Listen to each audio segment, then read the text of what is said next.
everybody, this is Caitlin here, and welcome back to some more spoilers for Force of Will, Winds of the Ominous Moon, which is rapidly approaching. It is getting really close to the start of June, I feel like. I mean, we're like nearly halfway through the month already of May, and it just seems like time is going by really, really quickly. But we've got some more spoilers to go through today, and we've got a little bit of light, we've got a little bit of fire, and then we have like the additional extra couple of cards for some reason that they decided to give us on Tuesday and whatnot. So I'm going to cover those as well. So we're just going to be covering Monday and Tuesday like we're normally doing, splitting up these spoilers and whatnot so that the videos aren't too long, because I wouldn't want to bring out like a half-hour long video trying to cover like a week's worth of cards and everything, because most of them I will probably brush over quite quickly because some of them really don't have a lot I have to say about them, and some of them literally have like one ability on the card and that's about it, so there's not really much I can say about that. But starting off here, we've got a really strong start here with a really nice resonator here. We have the second advent of Hope Grimmia, who is a 5-cost resonator. It is 2 light and 3 void, I should rather say. I wanted to say white, and then I wanted to say light, and I ended up saying wind. So that's pretty silly on my part, but it's light. Anyway, he is a 1200 at Fairy Tale / Avatar. It's been a while, I think, since we've seen the Avatar resonator race, I feel like. If your life is 2,000 or less, you may pay 3 void less to play this card, which is a very nice ability. I like that a lot. Definitely, it's like, people were saying, I think, core commenting, it's kind of like a more balanced way to do like something like Gwyber or whatnot, instead of it being like total resonator cost, because it's so easy to cheat in resonators nowadays. Just do it by life total, which I feel like is pretty decent trade-off, whatever, to get a 5 cost, just a 12 in. Also, if you remove an aura in your graveyard from the game, he gains Flying, Drain, and Barrier until end of turn. So now aura spells or aura chants have a use now. You can play them, and then once you've played them, you can be like, hey, guess what? I'm going to remove it from my graveyard, and I'm going to give all these awesome keywords to my awesome homeboy here, Grimmia, who, might I say, this artwork is looking very nice. We haven't seen Grimmia since, I think it was Moon Priestess Returns, I'm pretty sure. That was the last time we've seen Grimmia in this form or whatever. He is looking very, very nice. I like his attire, although I always wondered, is Grimmia a guy or a girl? It is technically, I suppose, the fusion of Grimm and Lumia. But he seems to have a pretty male appearance, but I'm not too sure there. But I really like the sword, and I love like the big fur cape and everything, and like the halo of stars, looking really awesome. I really want to try and build a deck using this resonator here, because I quite like it a lot. Not sure whether I would stick it in a Fairy Tale build, because he is a Fairy Tale technically, so Million would like him, or whether to stick him in like an Amio build or something like that. But I want to try and do something with him. I definitely want to maybe try out a Wanderer deck, actually. Bring back my old Grimmia deck and rework it to like work with this Grimmia in particular. Soaring to Rebirth. Also, it's a rare, so I really want to try and get this in full art, because I bet it would be a very, very pretty full art. Next up, we have Grimmia's Fairy, a 2-cost resonator, 2 light, 500. It's a Fairy Tale / Fairy, so we're getting a little small resurgence of fairies coming back here. It's very simple. All it has is Flying and Drain, so a couple of more like drain mechanic things for Emil to make use of. Or you can just splash them in like a Fairy Tale deck and whatnot. Grimm received Lumia's Hope and once again manifested into this world. Very, very nice. It's a very cute one. It's a kind of simple style here, kind of stained glass-like, and like the simple colours and everything, but I quite like it. It's a very cute looking card. Next up is a very interesting one here. We have A Mother's Love. It is a 1-cost quick cast. It's 1 light. It's also an aura, so it works for Grimmia here.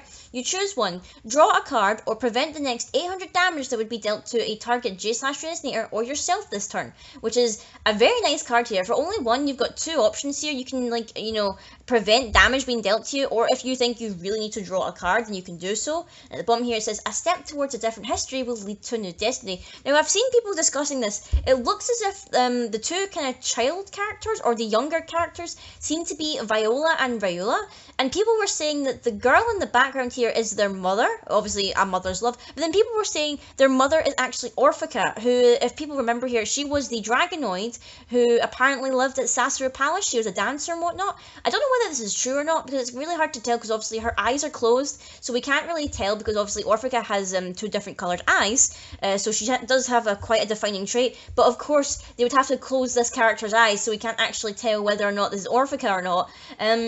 it's kind of hard to tell, especially like since this is an older character and the Orphica that we saw was quite younger. So I'm not too sure what to think about this theory. Also, her kind of headpiece here reminds me a lot of like the weird kind of headpiece that the Emu, or not the Emu, the Ayu that we saw in the previous set of spoilers was wearing in that not true possession. It was something like possession or whatever. Kind of similar to that, but obviously this one doesn't have wings. So maybe it is actually Orphica. I can't really tell. Someone, if you want to like comment down below if you think this is actually Orphica and she's actually the mother to Viola and Viola, please let me know. I would find it weird that she would be their mother, but then they would be spending their time in the Eternal Tower guarding the was it the Ultra Awakening Stone or something like that, basically being hermits. I'm not too sure whether this is true or not, but if it is, I think it would be really interesting storytelling.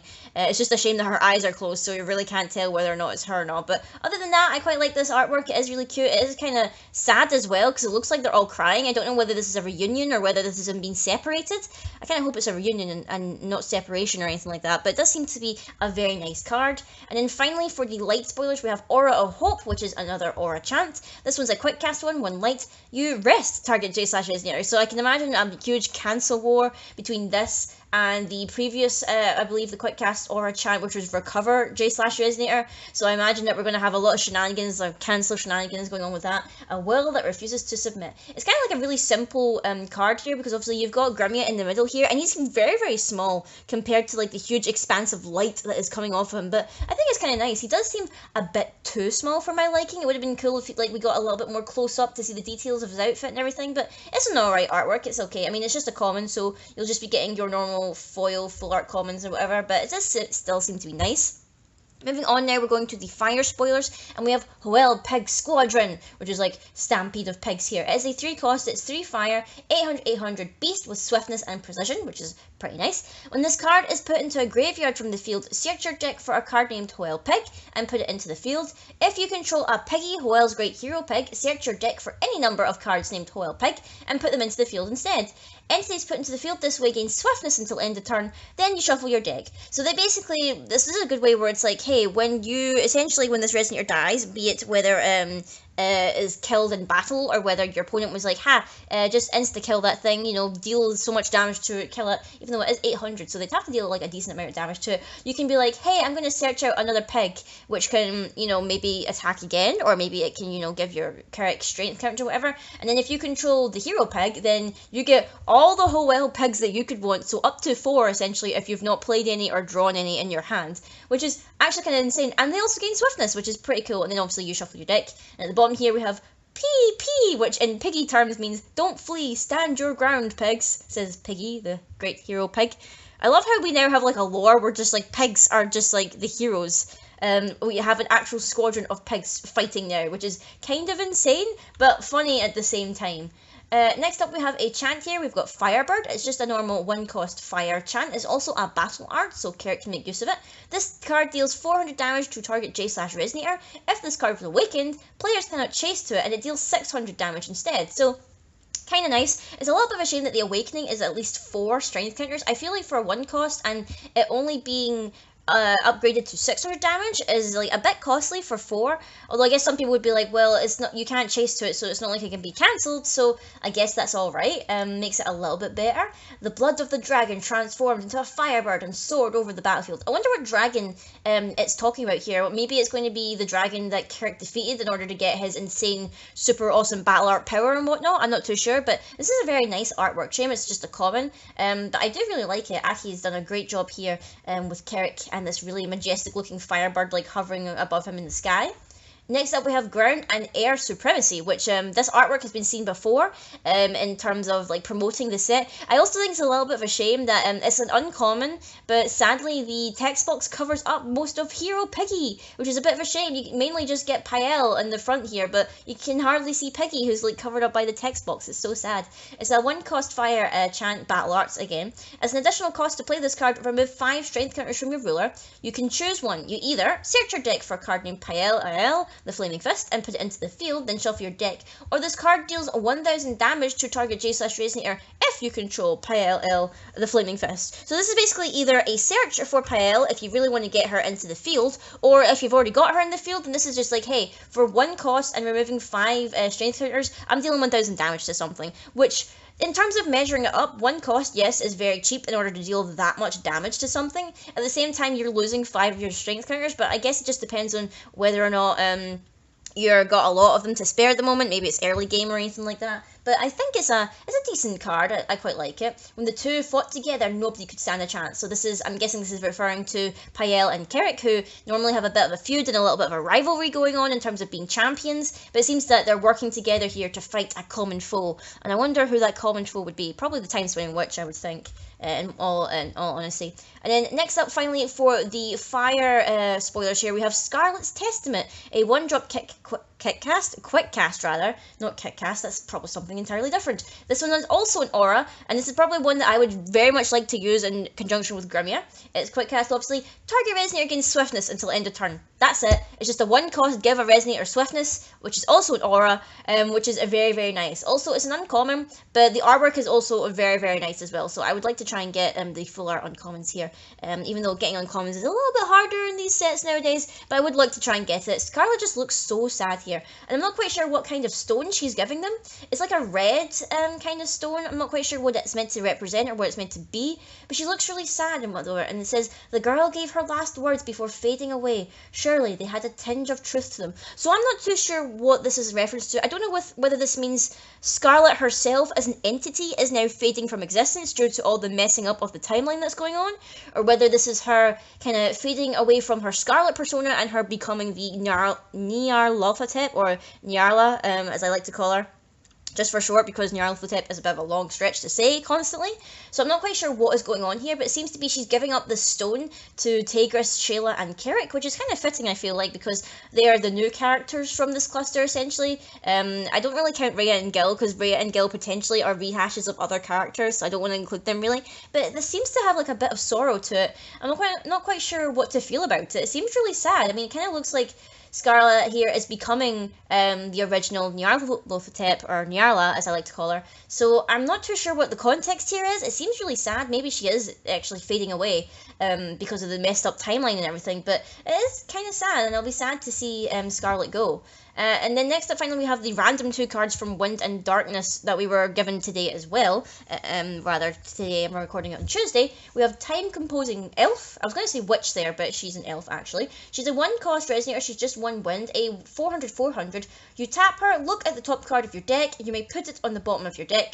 And that's about it. So I guess it's like a slow way to filter.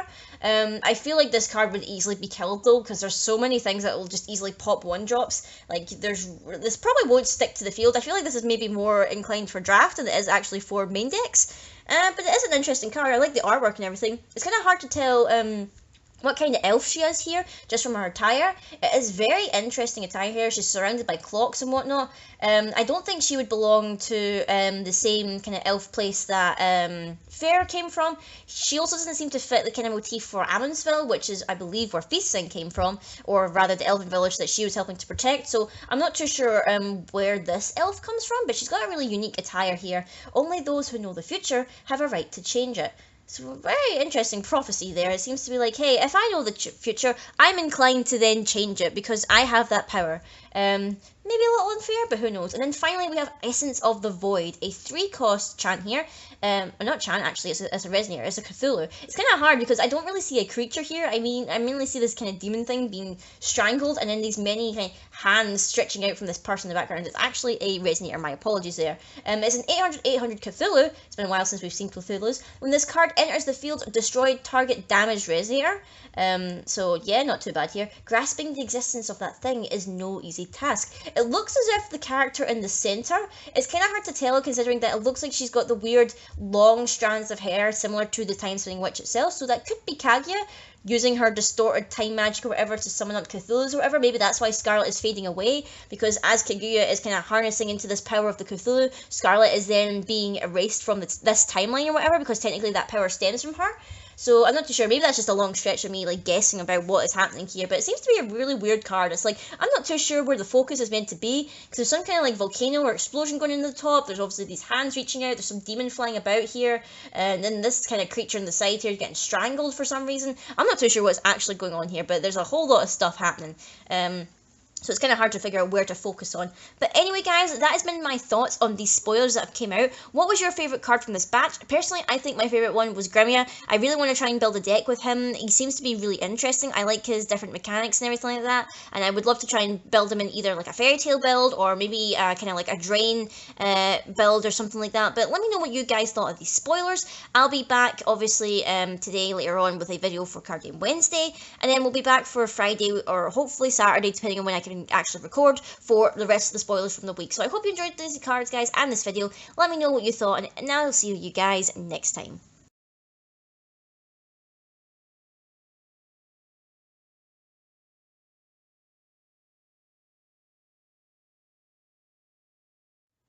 This video was made possible thanks to patrons such as Houston Moore, Alucard, and Craig McCutcheon.